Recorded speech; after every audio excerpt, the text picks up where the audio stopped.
The infamous Blackwood Orphanage. Everyone on the urban exploring forums talks about this place. Haunted, they say. Full of lost souls. Me and my friends, we just thought it would be a laugh. Something cool to put on social media, get some views. We'd seen all the videos, read all the creepy stories online, but we figured it's just an old building. Dust and cobwebs, maybe a couple of rats. Nothing actually supernatural. Famous last words, right? It's completely boarded up, which just makes it more tempting. Like a giant decaying puzzle daring you to figure out how to get inside. We walked around the perimeter for a bit, looking for an easy way in. The sun was starting to set, and the shadows were getting long and a bit creepy. My friend Liam pointed out a broken window on the side, partially hidden by a huge gnarled tree. Perfect. Getting in wasn't too hard.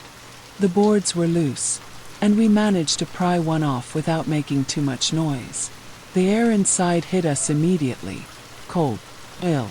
Like it had been trapped for decades. And that smell. A mix of dust, decay, and something else I couldn't quite place. Something sweet, almost sickly.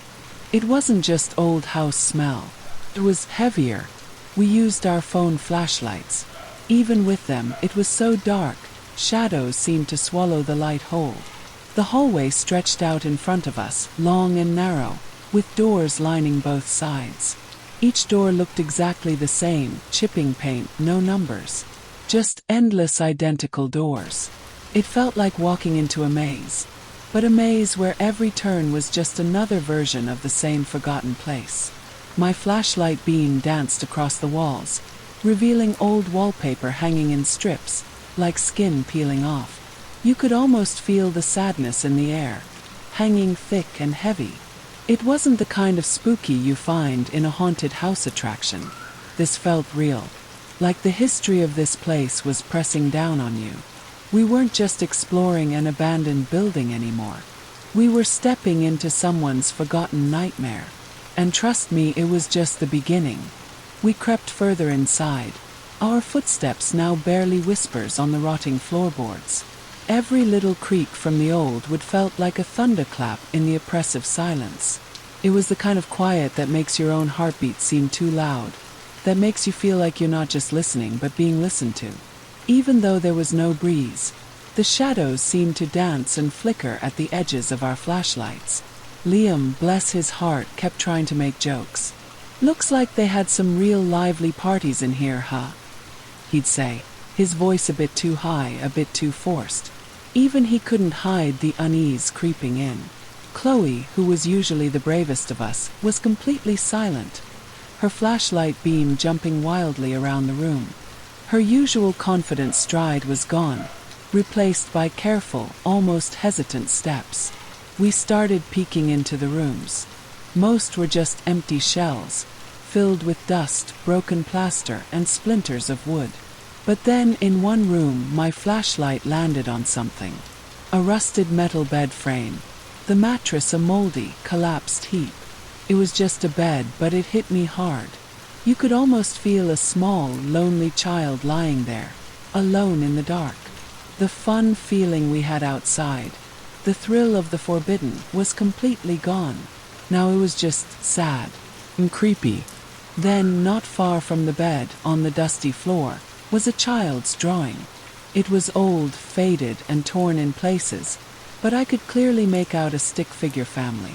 They all had these big, round, empty eyes. And underneath, scrawled in shaky, childlike letters, was one word: home. Punched me in the gut. This wasn't just some old, abandoned building. This was a place where kids lived, where they probably felt forgotten and terrified. And here we were, trampling through their last sad memories like it was some kind of theme park. As we moved deeper into the building, the air didn't just feel cold, it felt heavy. My breath started misting in front of my face, even though it wasn't that cold outside. We came to a stop at the end of a long hallway. Before us was a gaping stairwell, leading up into an even deeper blackness. The wooden steps looked rotten, and a loud groan echoed through the orphanage when Liam carefully put his foot on the first step. Think we should go up, he whispered, his voice barely more than a breath. Chloe and I exchanged a quick, uncertain look. Every instinct in my body screamed to turn back, to get out of this place as fast as possible. But there was another pull, a stupid curiosity, the desire for that epic video to see what was upstairs. That part one. Yeah, I mumbled, maybe a little too quickly. Just a quick look. That decision, taking that first creaking step onto those stairs and heading into the even deeper shadows above, that was the exact moment. The moment things really started to change.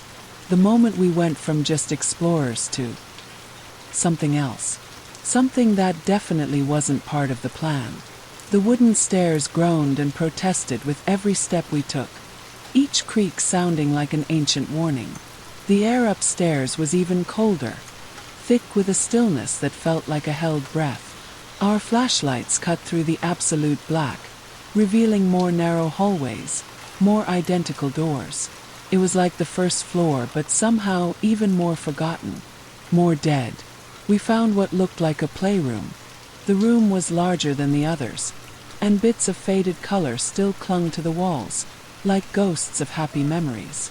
But the toys, they were strewn everywhere, broken and dusty. A headless doll lay face down in a corner. A rusted tricycle lay on its side, one wheel bent. It wasn't fun anymore. It was just sad, heavy. Then I saw it, tucked under what might have once been a small table, a single worn teddy bear. Its fur was matted, one eye missing, but it looked almost clean compared to everything else, like it had been placed there recently. I felt a sudden urge to pick it up, to hold it, but something stopped me. A cold dread, like an invisible hand pushing me back. Liam, who had wandered ahead, suddenly stopped. "Hey, do you guys hear that?" he whispered, his voice cracking. We all froze. The silence pressed in, but beneath it, very faint, almost like it was coming from inside my head, was a sound. Soft, rhythmic creaking. Sounded like a swing. Very old, very slow swing. But there was no swing set in here. We were indoors. The sound seemed to be coming from deeper within the wing, beyond a set of double doors that stood slightly ajar. Chloe grabbed my arm, her fingers digging in. "No," she breathed, her voice trembling. "Let's just go. Please."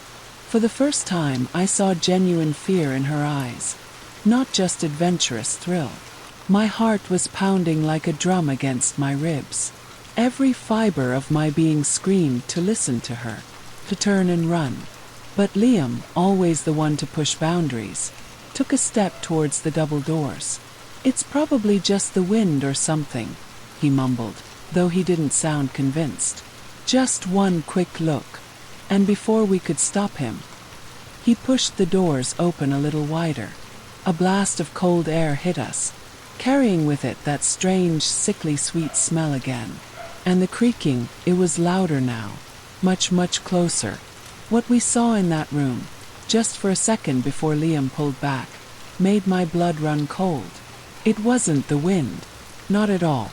And it definitely wasn't just a quick look. Liam had barely pushed the doors open a crack when we saw it, or rather felt it. The creaking wasn't from a swing set. It was from a rocking horse, an old wooden rocking horse, sitting in the middle of a large, empty room. And it was rocking, slowly, creak, creak, creak. There was no breeze, no open windows, just the rocking horse moving on its own. And next to it, on the dusty floor, was a small worn shoe. Child's shoe. It looked like it had just fallen off someone's foot. Liam slammed the doors shut, his face white. "Okay," he breathed. "That's enough. We're getting out of here. Right now." Chloe was already halfway to the stairwell, practically sprinting. I didn't need any convincing. My legs felt like lead, but I forced myself to move, my heart hammering against my ribs. We practically tumbled down the creaking stairs, not caring how much noise we made. The chill from upstairs seemed to follow us, wrapping around us like a cold, wet blanket. We burst out of the main entrance, fumbling with a broken board to get it back into place, even though we knew it wouldn't stop anything. We just wanted to feel like we were locking something in.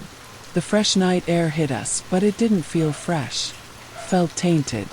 We didn't say a word as we ran back to the car, jumped in, and peeled away from the orphanage. The silence in the car was heavier than any silence we'd felt inside the building. No jokes, no attempts to lighten the mood. Just the roar of the engine and the collective unspoken terror. We drove for a long time, not really knowing where we were going, just away. Away from Blackwood Orphanage. We tried to talk about it, to make sense of what we saw.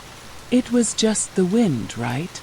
Liam tried, his voice barely a whisper. But we all knew it wasn't. We had seen the rocking horse. We had heard the creaking. When I finally got home, my own apartment, my safe place, it felt different. The air felt colder. The shadows seemed to stretch longer in the corners of my room. I tried to shake it off, to tell myself it was just my imagination, that the adrenaline was still pumping. I took a hot shower, tried to relax. But as I lay in bed later that night, drifting off to sleep, I heard it. Faint creak. Then another. And another. Coming from somewhere in my apartment. My eyes snapped open in the dark. Couldn't be. It was just the house settling. Had to be. But my heart knew. Something had definitely come home with us. And my nightmares were just about to begin. The days that followed were a blur of sleepless nights and growing unease. Every shadow seemed to stretch longer, every sound made me jump. I tried to tell myself it was just my mind playing tricks, the lingering adrenaline from the orphanage. But the sounds, they kept happening. Not just creaks, but faint whispers I couldn't quite make out, and sometimes a distinct light tapping, like small fingers on a wooden surface. Called Liam and Chloe. They admitted they were experiencing strange things too. Liam said his old wooden toy box in his room kept opening by itself, even though he'd made sure it was latched. Chloe swore she heard children giggling from her empty living room. We all tried to rationalize it, blaming the wind, old houses, stress. But deep down we knew. Something had latched onto us from Blackwood. I decided to set up a small security camera in my living room, pointing towards the hallway. Just to prove to myself it was nothing. To catch a cat, maybe, or a draft. I set it to record only when it detected motion. For the first few nights, nothing. Just empty footage of my silent apartment. I started to relax, thinking I was just being paranoid. Then, on the fourth night, I got a notification. Motion detected. My heart hammered against my ribs as I grabbed my phone, fingers fumbling to open the app. The footage was grainy, black and white, but clear enough. Showed my living room completely empty. And then, slowly, deliberately, a small, antique-looking wooden rocking horse, one I didn't own, slid out from behind my armchair. It moved a few inches, then stopped. Just like the one we saw in the orphanage. My blood ran cold. It wasn't my imagination. It wasn't the wind. This was real. And it was in my apartment. I watched the clip again and again, my breath catching in my throat. The rocking horse just sat there, still, after its brief movement. But the feeling of it being there in my home, knowing it had moved when I was asleep, it was terrifying. I didn't sleep a wink that night. I just sat up, staring at the darkened hallway, clutching my phone, replaying the footage. The knowledge that something had come home with me, something unseen, something from that dark, forgotten place, was overwhelming. And if a rocking horse could move, what else could it do? What else had it already done that I hadn't caught on camera? The thought made my skin crawl. This wasn't just fun anymore. This was a nightmare I couldn't wake up from.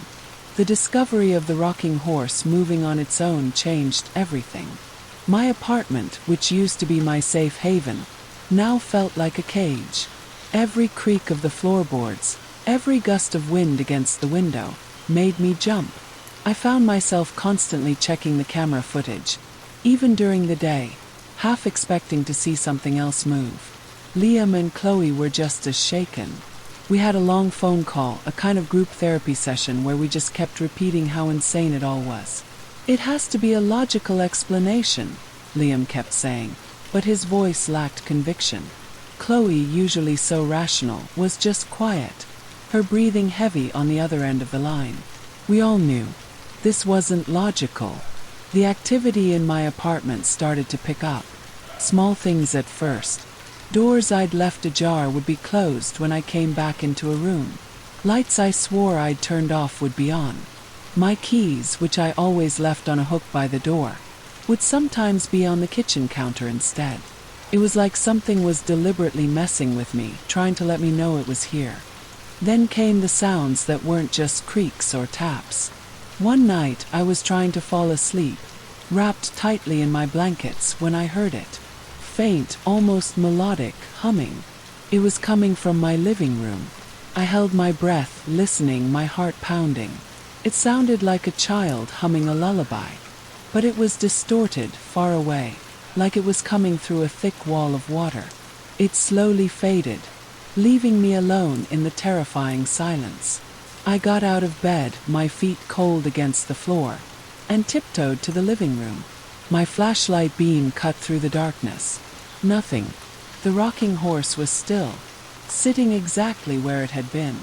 But the air in the room felt heavy, almost suffocating, like someone had just been there and left a residue of their presence. The next morning, I couldn't shake the feeling of being watched. Not just occasionally, but constantly. When I was making coffee, I'd glance over my shoulder. When I was sitting on the couch, I'd swear I saw something in my peripheral vision, a flicker of movement just beyond my direct gaze. I felt eyes on me always. And it wasn't just my imagination. It was the doll's eyes. I kept the doll from the orphanage on my bookshelf. I hadn't touched it since that night. But now, when I looked at it, its one remaining eye seemed to follow me. Not in a creepy novelty store way. In a deeply unsettling, living way. No matter where I stood in the room, that single glass eye seemed to bore into me, holding a secret, chilling gaze. It was a silent warning. A constant reminder that something truly terrifying had followed me home. And it wasn't leaving. This was far from over. The constant feeling of being watched, the unsettling movements, and the unidentifiable humming had taken a toll. Sleep was a luxury I couldn't afford. My apartment felt like a pressure cooker, and I was on the verge of breaking. I knew I couldn't keep this to myself anymore. I had to investigate. I had to find out what or who this doll and rocking horse belonged to. I started digging online. Blackwood Orphanage history. Abandoned orphanages haunted. Paranormal activity rocking horse. The usual stuff. Most of it was just urban legends and grainy ghost photos, but then I found something. An old online forum dedicated to local history, and specifically, to forgotten buildings in our state. Someone had posted about Blackwood Orphanage, mentioning an old article from the local newspaper. I spent hours at the public library, sifting through microfilm, the projector whirring loudly in the quiet room. Finally I found it. A yellowed newspaper clipping from the 1950s. The headline sent a fresh wave of dread through me. Tragedy strikes Blackwood Orphanage. Fire claims young lives. The article detailed a devastating fire that had swept through the orphanage decades ago. It mentioned several child fatalities. And then a smaller paragraph caught my eye. It spoke of a young girl about 7 years old, who was particularly attached to her wooden rocking horse and a beloved rag doll. Her name was Lily. She was one of the victims. My hands trembled as I read on. The article described how Lily was found in the charred remains of the toy room, clutched to her rocking horse, with her rag doll by her side. A tragic accident, the paper concluded. But as I read, a different kind of cold swept through me. This wasn't just history. This was her history. I rushed home, my mind reeling. The rocking horse, and the humming that sounded like a lullaby. It all clicked into place. It wasn't just a random haunting. It was Lily. She had come home with us. from the very place she had died. The realization was terrifying, but also, strangely, it brought a twisted sense of understanding.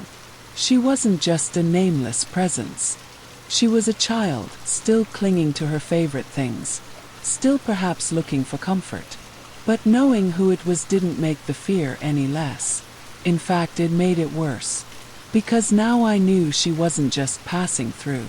She was here with me, and she had a reason to be. And I had a feeling her story and mine were just beginning to intertwine in a way I could never have imagined. The revelation about Lily sent a cold dread through me that was different from before. Before, it was the fear of the unknown. Now it was the fear of a known, tragic entity. My mind replayed every strange sound, every movement.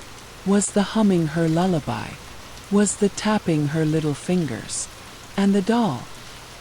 The doll I brought home, the one with the staring eye. Was it Lily's beloved rag doll from the article? The thought made my skin crawl. I tried to rationalize it, to tell myself it was a coincidence. But the rocking horse in my living room, the one I hadn't owned, the one that moved on its own, was far too specific to be coincidence. It was the same one mentioned in the article. This wasn't just my imagination. Lily was here. And she wasn't alone, she had her doll. I avoided the living room for a full day, afraid to even look at the rocking horse or the doll on the shelf. The apartment felt suffocatingly small, like the walls were closing in. Every shadow held a potential presence. I started sleeping with the lights on, but even then, the whispers seemed to cut through the thin comfort of the light. One night, the whispers became clearer. I was lying in bed trying to force myself to sleep when I heard it, right next to my ear. A soft, childlike voice, almost a sing-song. "Where's my dolly?" it murmured. My eyes snapped open, my heart pounding so hard I thought it would burst through my chest. The voice was faint, but unmistakable. It was coming from right beside my bed. I screamed, a raw, guttural sound that tore from my throat. I scrambled out of bed, tripping over my own feet, and fled the room. I spent the rest of the night huddled in the corner of my kitchen, a knife clutched in my trembling hand, staring into the dark hallway. I felt utterly exposed, utterly alone. This wasn't a game. This wasn't just an urban exploration story anymore. This was my life, and a terrified child ghost was demanding her doll back. The next morning, exhaustion heavy in my bones, I knew I couldn't live like this. I had to do something. I couldn't just throw the doll out, not now that I knew who it was. What if that just made things worse? What if it angered her? I had seen enough ghost stories to know that disrespecting a spirit usually led to worse outcomes.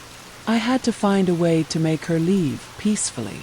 But how do you help a ghost child who died decades ago, who just wants her toy back, when that toy is now inextricably linked to a terrifying haunting in your own home? The answer felt impossible, and the feeling of her presence, so close, so desperate, was becoming unbearable. I decided I had to talk to someone who understood this stuff, someone who dealt with the paranormal, not just explored abandoned buildings. I searched online for local paranormal investigators, mediums, anyone who might have answers beyond what my terrified friends could offer. I found a small group in a nearby town, run by a woman named Sarah. Her website looked professional, and her reviews were surprisingly calm and sensible, not like the sensational stuff you usually see. Calling her was hard. Explaining, "My doll moves and a dead child wants it back," sounded absolutely insane out loud. But Sarah listened patiently, without interruption. When I finished, there was a pause, and then she said very calmly, "It sounds like you have a residual haunting, possibly an intelligent one, tied to an object. And it seems the spirit is a child." Just hearing her say it, so matter-of-factly, made it feel a tiny bit more real, and less like I was losing my mind. She agreed to come over the next day. The thought of a stranger in my apartment, especially with it there, was unsettling, but the idea of getting help outweighed my fear. I spent the rest of the day in a state of nervous anticipation, constantly glancing at the doll on the shelf, which now seemed to stare back with an even more intense gaze. The rocking horse remained still, but I could feel its presence, a cold spot in the room. That night was the worst yet. The whispers weren't just, "Where's my dolly?" anymore. They were angrier, more insistent. "You took her. Give her back." The sounds of tapping intensified, moving from the walls to directly on my bedroom door. I heard a faint, dragging sound like something being pulled across the floor, coming closer to my room. I huddled under my covers, flashlight clutched tight, listening to the terrifying symphony of a child's rage. Just before dawn, a small, child-sized shadow flickered at the bottom of my bedroom door. It moved back and forth as if pacing. I squeezed my eyes shut, holding my breath, wishing it would just go away. But it didn't. It just stayed there, a silent, terrifying promise that Lily was not only here, but she was growing stronger. And she wasn't just desperate for her doll anymore. She was angry, and tomorrow Sarah would walk right into it. I just hoped she knew what she was getting into. The morning Sarah arrived felt like a lifetime had passed since the night of terror. I'd barely slept, my eyes gritty, constantly scanning every shadow. When the doorbell rang, I practically leaped to open it. Sarah was exactly as her website portrayed her. Calm, professional, and with a kind, understanding gaze that instantly put me a tiny bit at ease. She carried a small black equipment case. "Thank you for coming, Sarah," I managed, my voice hoarse. "Of course," she said, stepping inside. Her eyes immediately scanned the living room, lingering for a moment on the rocking horse. I watched her carefully, wondering if she felt what I felt, if she saw what I saw. She didn't flinch, didn't react overtly, but there was a subtle shift in her expression, a tightening around her eyes. We sat down, and I recounted everything, from finding the doll to the rocking horse's movement, the whispers, the humming, and finally, Lily's name from the newspaper article. I showed her the security camera footage on my phone. Sarah watched it intently, her expression serious. "This is compelling," she said, handing my phone back. "Definitely not just a draft. And the historical context adds a lot." She then asked to see the doll. My heart pounded as I led her to the bookshelf. The doll sat there, its single eye seeming to bore into Sarah as she approached. Sarah didn't touch it. She just stood in front of it, closing her eyes for a moment. Then she opened them and looked at me. "There's a very strong emotional energy here," she said softly. "A child's energy. And it's very sad, very lonely. But also very angry." As she spoke, I felt a sudden drop in temperature in the room. A chill swept over us, making the hair on my arms stand up. Sarah noticed it too. "She's here now, isn't she?" she murmured, not to me, but as if speaking to the air. Suddenly, a framed picture on the wall, one that had been there for years, fell with a crash, shattering on the floor. Neither of us had touched it. My gasp caught in my throat. Sarah didn't jump, but her gaze sharpened, scanning the room. "She doesn't want us talking about her, does she?" Sarah said, her voice calm but firm. The air grew even colder, and I heard a faint, high-pitched whine like a distressed child. It was everywhere and nowhere. This wasn't just things moving on their own anymore.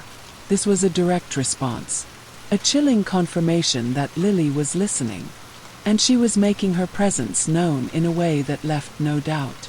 I knew then that getting rid of her would be harder than I ever imagined. Much, much harder. The shattered picture frame lay on the floor, a stark reminder of Lily's anger. The cold in the room was intense, and the high-pitched whine continued, grating on my nerves. Sarah, however, remained incredibly calm. She pulled a small device from her case. It looked like a modified radio, and started sweeping it around the room. It crackled with static, but occasionally, faint whispers would break through. "She's trying to communicate," Sarah murmured, adjusting a dial. "The energy is very strong here. She's distressed." As Sarah worked, I kept my eyes on the doll. Its one eye seemed to gleam in the dim light, and I could swear I saw a faint, almost imperceptible tremor run through its small porcelain body. It was watching us, listening, and I had a terrible feeling it was enjoying our fear. Sarah eventually put the device down.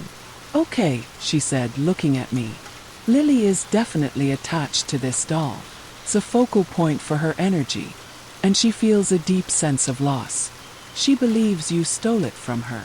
I didn't know, I stammered, my voice barely a whisper. I just bought it from a thrift store. She doesn't understand that, Sarah explained gently. To her it was taken, and she wants it back. Then Sarah suggested something that made my blood run cold. We need to try and return the doll to where she lost it. The orphanage. It's the only way to sever the connection and hopefully help her find peace. My stomach lurched.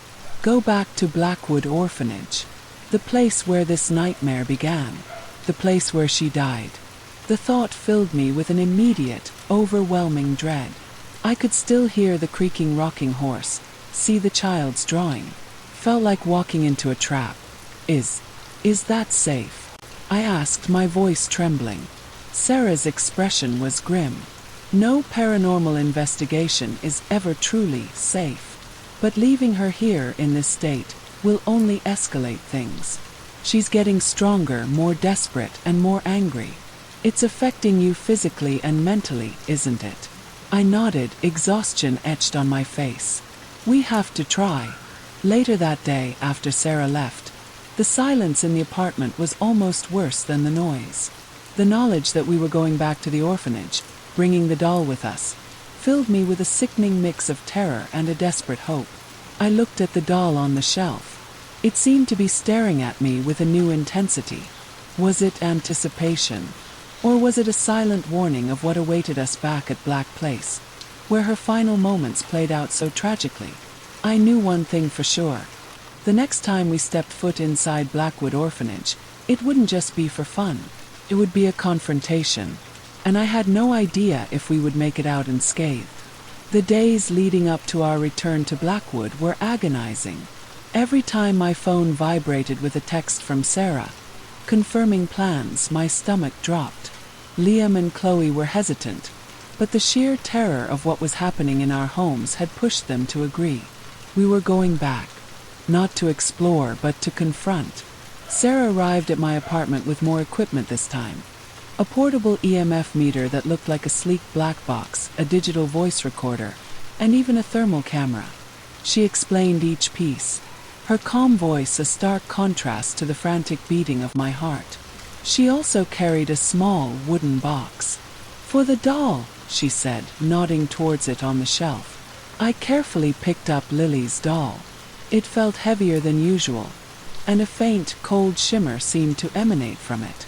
As I placed it gently into the box, I swore I felt a tiny, almost imperceptible tug, like something resisting. A shiver ran down my spine. This doll was more than just plastic and cloth. It was a connection, a tether to a lost soul. The drive to Blackwood Orphanage was silent, filled with a palpable tension. The sun was setting again, casting long, eerie shadows across the desolate fields surrounding the building. The orphanage loomed larger, darker, more menacing than I remembered. Its broken windows looked like empty eyes staring out into the twilight. As we got out of the car, the air grew noticeably colder. A strange, almost mournful wind rustled through the dead leaves. Even though there was no strong breeze, I pulled my jacket tighter. Sarah, however, seemed unfazed, her movements deliberate and focused. She knows we're here, Sarah stated, her voice quiet but firm. And she knows why. We approached the same broken window we had used before. This time there was no thrill of breaking in, only a heavy sense of dread. The air inside felt even colder, more suffocating. The familiar smell of dust and decay, mixed with that sickly sweet scent, hit me immediately. As Sarah led the way, shining her powerful flashlight, I noticed something new. The dust on the floor seemed disturbed in places, as if something had recently moved through it, leaving faint, indistinct trails. My gaze drifted to the playroom, the one with the rocking horse. I could almost hear the faint creaking, feel the cold radiating from it. We were not just re-entering an abandoned building. We were stepping back into Lily's domain. And this time we were bringing her most prized possession right back to her. The weight of that doll in the box in my hands felt like a burden, and a very dangerous invitation. The real confrontation was about to begin. Stepping back inside the Blackwood Orphanage felt like entering a different dimension. The air was heavy, charged with an invisible electricity. Sarah's EMF meter, which had been silent outside, started chirping erratically, its lights flashing. "High energy readings," she murmured, her eyes scanning the dark hallway. "She's definitely agitated." We made our way directly to the playroom, the one with the rocking horse. The room was even colder than the rest of the orphanage. As we entered, the EMF meter screamed, its red light solid. The rocking horse, sitting exactly where we'd left it, seemed to glow faintly in the darkness, a dim, unsettling aura around it. Sarah placed her digital voice recorder on the floor, pressed a button and whispered, "Lily, we've come back. We have something for you." I held the wooden box containing the doll. My hands were shaking so hard I thought I might drop it. The air around me felt like a cold, invisible hand was squeezing my throat. Then, from the corner of the room, near where the broken tricycle lay, I heard it. A faint, almost imperceptible sniffle, like a child crying softly. My heart pounded. This wasn't just sounds from my apartment. This was here. This was Lily. "Lily," Sarah said, her voice gentle but firm. "We know you're upset. We found your doll. We've brought her back to you." As Sarah spoke, the rocking horse suddenly rocked forward. Just a tiny bit, then back. Creak, creak. The sound was soft, mournful. Then the sniffles turned into a low, heartbreaking sob. It echoed in the silent room, a sound so full of pain it made my chest ache. I looked at Sarah, my eyes wide with terror and a strange sadness. She nodded, encouraging me. I slowly, deliberately, opened the wooden box. The doll lay there, its single glass eye staring up. As the box opened, the cold in the room intensified, and the sobs grew louder, closer. They seemed to come from right in front of us, though nothing was there. Then the doll in the box began to tremble. Just a faint vibration at first. Then it grew stronger, as if an unseen force was trying to lift it. I watched, mesmerized and horrified, as the doll slowly, painfully slowly, began to rise out of the box, floating a few inches above my trembling hands. It wasn't just a toy. It was Lily's connection, her anchor. And now she was taking it back. But the feeling in the room wasn't peace. It was still heavy with sorrow and anger. And as the doll hung in the air, seemingly suspended by nothing, a chilling whisper filled the room. Not a sad murmur, but a fierce, desperate cry. "Mine! She's mine!" The voice was clear, childlike, and full of raw fury, and it seemed to be coming from everywhere at once, surrounding us. This wasn't just a child wanting her doll. This was a spirit, clinging to its past, and demanding more than just a toy.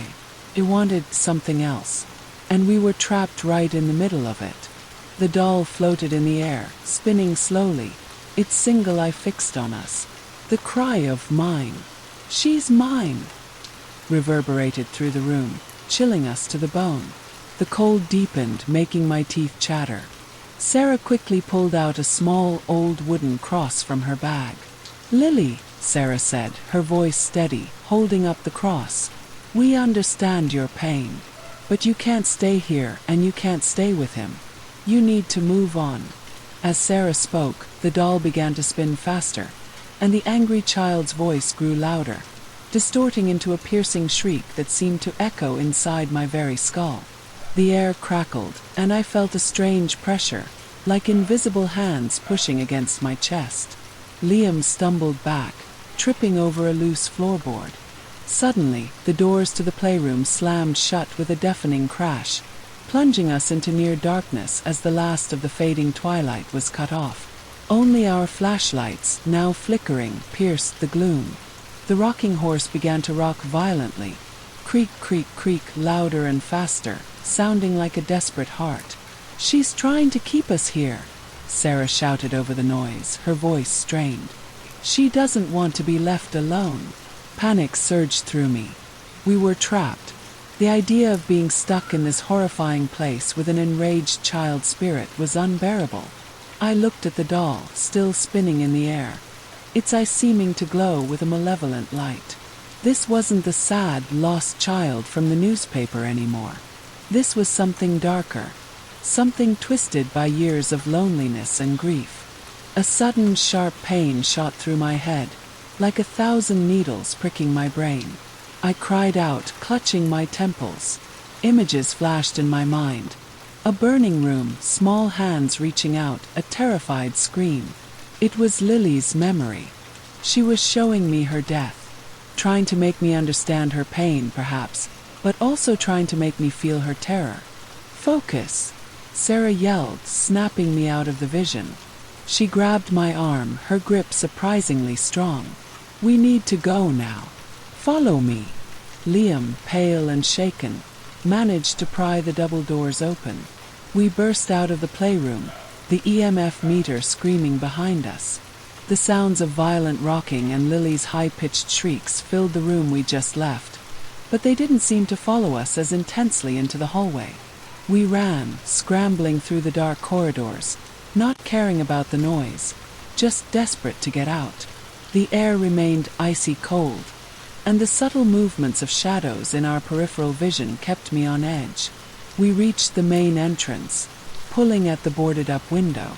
The board seemed stuck now, as if something was holding it in place from the outside. Liam put his shoulder into it, grunting with effort. Chloe and I pushed too, our combined strength finally tearing it free with a splintering crack. We tumbled out into the night, gasping for air, the cold orphanage air still clinging to us. We didn't look back. We just ran to the car and sped away, leaving the screaming behind. We were out, but as I glanced in the rearview mirror, the orphanage seemed to glow faintly in the darkness, and I knew with a chilling certainty that while we had left Blackwood, something from Blackwood had not left us. The doll was gone, returned to its owner, but Lily's presence felt like it had burned itself into our very souls. We had escaped Blackwood, but the feeling of escape was hollow. The cold, the whispers, the terror of Lily's rage. It clung to us like a physical residue. The drive back was even more silent than the journey there. No one spoke, the exhaustion and lingering fear too heavy for words. When I finally got back to my apartment, it was eerily quiet. The doll was gone, returned to where it belonged, but the silence felt different. It wasn't the menacing silence from before, but a hollow, empty quiet, almost like something was missing. I half expected the rocking horse to be gone too, but it wasn't. It sat still behind the armchair, a silent monument to the nightmare. The nightmares started that night. Vivid, terrifying dreams of burning rooms, of small, sad faces, of a child's cries echoing in endless hallways. I'd wake up in a cold sweat, my heart pounding, convinced I could still hear the faint creaking of a rocking horse or the soft hum of a lullaby. Lily might have gotten her doll back, but she had carved a permanent place in my subconscious.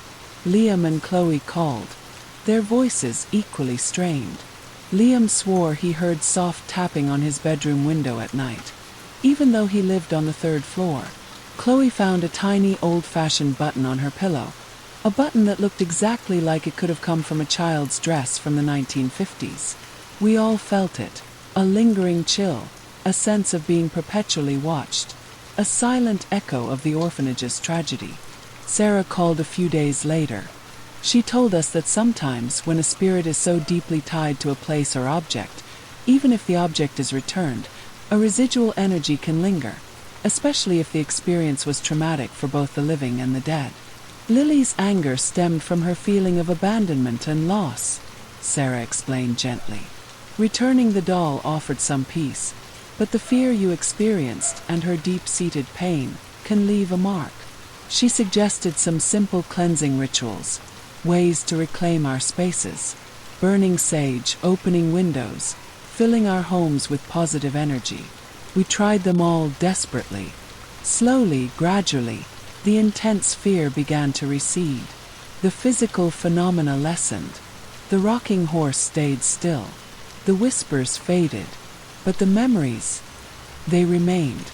The chill that sometimes sweeps through a room when no window is open. The way my eyes instinctively dart to shadows in my peripheral vision. The sudden, unexplainable sadness that sometimes washes over me, like a forgotten echo of a child's grief. We were no longer actively haunted, not in the terrifying way of before, but we were changed. Blackwood Orphanage had left its mark. We went seeking a thrill, a story for a YouTube video. What we found was a connection to a tragic past, a confrontation with a lost soul, and a haunting that followed us home in a way we could never have prepared for. We survived, but we'll never truly be free of the feeling that sometimes late at night somewhere out there, a little girl is still humming her lullaby, still searching for what she lost, and forever reminding us that some places and some spirits are best left undisturbed. It's been a long time since we first explored Blackwood Orphanage. Months even. The frantic daily checks of the security camera are gone. The late-night phone calls with Liam and Chloe, dissecting every strange sound, have stopped. Life in many ways has returned to normal, or at least a new version of normal. We never went back to the orphanage. Sarah advised against it, saying that once a spirit's main tether is addressed, disturbing the site again could re-energize it. She said Lily might finally be resting, finding some peace now that her doll was home. Hope she's right. Truly do. But the experience changed us. Definitely changed me. I can't look at old abandoned buildings the same way. The thrill of urban exploration is gone, replaced by a deep respect, and frankly a healthy fear for the stories they hold. The idea of just a bit of fun in a place like Blackwood seems absurd now. The subtle things, though, they linger. Sometimes when my apartment is completely silent, I still think I hear a faint creak, like a rocking horse swaying in an empty room, or a soft, distant hum, a lullaby carried on a non-existent breeze. I dismiss them as my imagination, a remnant of a terrified mind. But a tiny part of me still wonders. And the shadows, I notice them more now. How they stretch and morph in the twilight. How they can sometimes seem to coalesce into vague shapes at the edges of my vision. I don't see distinct figures anymore. Nothing like those first horrifying weeks. But the feeling of being watched, just a flicker, a brief chill that has nothing to do with the thermostat, that still happens. Liam sometimes sends me a text late at night. Just a single emoji of a ghost. Chloe recently told me she bought a new, brightly colored rug for her living room, saying she needed to chase away the old shadows. We don't talk about Lily by name much anymore. It's a shared secret, a silent understanding of what we went through, and what we carry with us. I know now that some things aren't just stories or urban legends for clicks. Some places truly hold echoes of the past, and some objects can be anchors for deeply lost souls. And when you stumble into those spaces, when you disturb those echoes, sometimes something comes home with you. Maybe not a tangible ghost, but a permanent shift in your perception, a chilling reminder that the world is far stranger and far more haunted than we ever dared to believe. And that, I guess, is the real legacy of the abandoned orphanage. It's not just a memory, it's a part of who I am now. Forever looking over my shoulder, forever wondering what else is out there, just beyond the veil of what we can see. We escaped Blackwood, but the feeling of escape was hollow. The cold, the whispers, the terror of Lily's rage. It clung to us like a physical residue. The drive back was even more silent than the journey there. No one spoke, the exhaustion and lingering fear too heavy for words. When I finally got back to my apartment, it was eerily quiet. The doll was gone, returned to where it belonged, but the silence felt different. It wasn't the menacing silence from before, but a hollow, empty quiet, almost like something was missing. I half expected the rocking horse to be gone too, but it wasn't. It sat still behind the armchair, a silent monument to the nightmare. The nightmares started that night. Vivid, terrifying dreams of burning rooms, of small, sad faces, of a child's cries echoing in endless hallways. I'd wake up in a cold sweat, my heart pounding, convinced I could still hear the faint creaking of a rocking horse or the soft hum of a lullaby.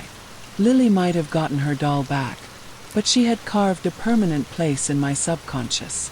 Liam and Chloe called, their voices equally strained. Liam swore he heard soft tapping on his bedroom window at night, even though he lived on the 3rd floor. Chloe found a tiny old-fashioned button on her pillow, a button that looked exactly like it could have come from a child's dress from the 1950s. We all felt it, a lingering chill, a sense of being perpetually watched, a silent echo of the orphanage's tragedy. Sarah called a few days later. She told us that sometimes when a spirit is so deeply tied to a place or object, even if the object is returned, a residual energy can linger, especially if the experience was traumatic for both the living and the dead. Lily's anger stemmed from her feeling of abandonment and loss, Sarah explained gently. Returning the doll offered some peace, but the fear you experienced and her deep-seated pain can leave a mark. She suggested some simple cleansing rituals, ways to reclaim our spaces, burning sage, opening windows, filling our homes with positive energy. We tried them all desperately. Slowly, gradually, the intense fear began to recede. The physical phenomena lessened. The rocking horse stayed still. The whispers faded. But the memories, they remained. The chill that sometimes sweeps through a room when no window is open. The way my eyes instinctively dart to shadows in my peripheral vision. The sudden, unexplainable sadness that sometimes washes over me, like a forgotten echo of a child's grief. We were no longer actively haunted, not in the terrifying way of before, but we were changed. Blackwood Orphanage had left its mark. We went seeking a thrill, a story for a YouTube video. What we found was a connection to a tragic past, a confrontation with a lost soul, and a haunting that followed us home in a way we could never have prepared for. We survived, but we'll never truly be free of the feeling that sometimes late at night somewhere out there, a little girl is still humming her lullaby, still searching for what she lost, and forever reminding us that some places and some spirits are best left undisturbed.